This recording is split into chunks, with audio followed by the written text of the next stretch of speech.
Hi guys, it's Katie. I am getting ready to whip up dinner really quickly. I wanted to share this recipe. I had plans to set up my tripod and do all the chopping and do all the explaining, but it's not going to work today. So I'm just going to kind of show you this recipe. I will link it down below. It's from All Recipes. I follow the recipe pretty closely. I am missing a sort of a key ingredient. There's supposed to be a can of tomatoes in here as well. I think it'll be fine without, but it is really good with. So if you have it, definitely add that. But I'm just going to show you. This is so easy if you want to make a really quick curry. And honestly, if you ever want to make a really quick curry, get a can of coconut milk and then either get canned curry paste, or I'm just using curry powder in this one. And then you can add any vegetables, any protein, any aromatics that you want and serve it over rice and it'll be delicious. You can add meat or make it meatless. So this one is meatless. So I use this coconut milk.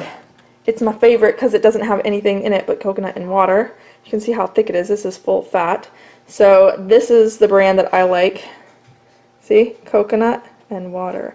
Other ones have all sorts of stabilizers and thickeners and things. You can also get these in aseptic like cartons, which are also really nice because they're a little bit smaller. So if you're cooking for less people or you want it a little lighter, you can add as much coconut milk as you want.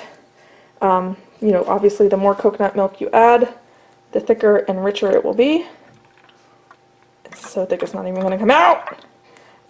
Or you could just use like half a can of coconut milk and then add the rest as just water, or the can of tomatoes would add some moisture too. And then a lot of moisture comes out of these vegetables. So come out. Oh yeah. Nice and clean. Alright, so I'm going to heat this up.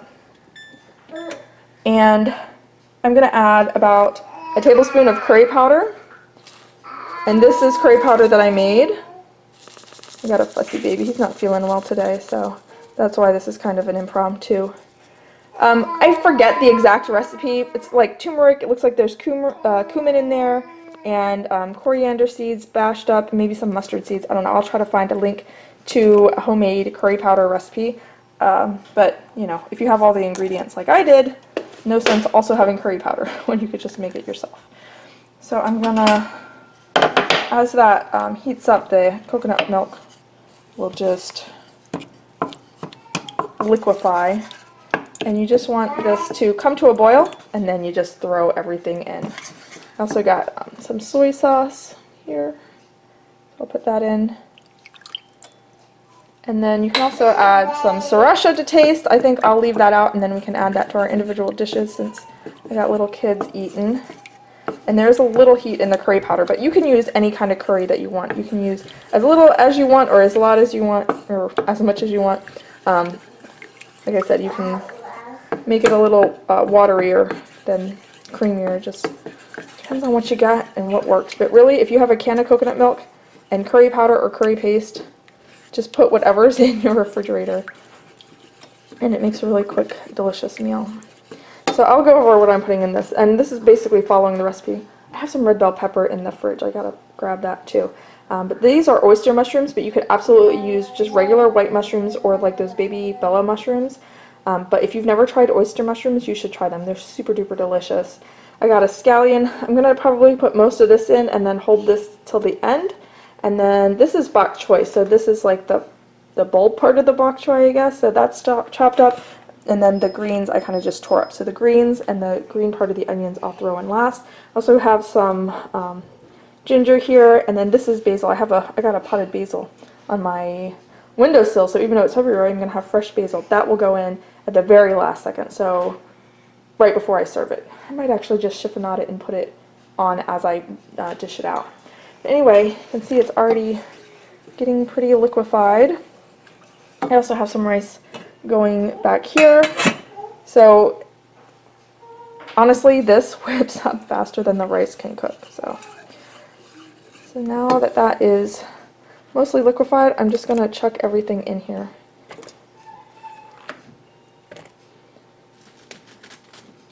Oh, I have tofu too. I meant to say a word about tofu.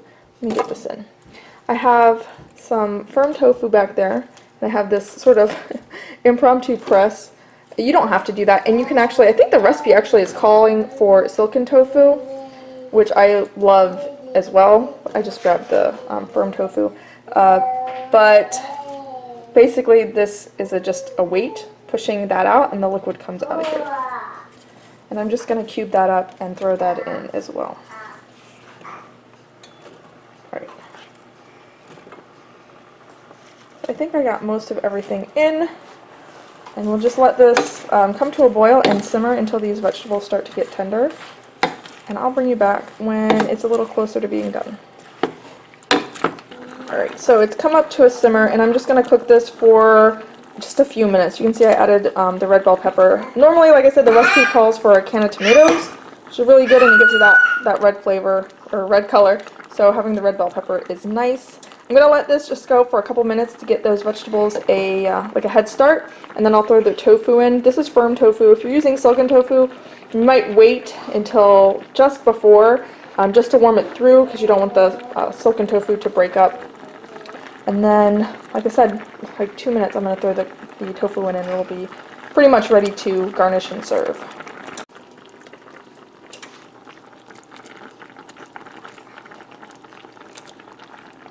The mushrooms and the tofu are like little sponges, and they just soak up all of the delicious flavors. Just let that simmer for a couple more minutes, and then we'll add the greens and the garnishes. Right, put in the bok choy greens and the green onions.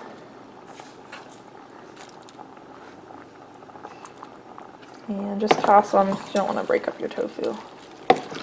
They should wilt down pretty quickly. Okay, so that is the curry all finished. I did add a splash of water to kind of thin it out a little bit. The recipe also calls for a little bit of sugar, which I think when you add the tomatoes it really helps balance everything, but since I didn't add the tomatoes I didn't really find a need to add the sugar. It tastes really good. So that is dinner tonight. Just have the basil to add on top. Hopefully you enjoyed this video. I'd love to know what you think of it if you try it, or just the trick of a can of coconut milk and some curry powder or paste, and any vegetable makes a delicious dinner. If there's a favorite vegetable, leave it in the comments down below. I'd love to hear what you like. We love cauliflower and green beans are two of my favorites to add to this kind of curry. But if there's something that you really like, leave it in the comments down below, because I'm always looking for new ideas. Hopefully you enjoyed the video. I will see you guys next time. Thanks for watching. Bye!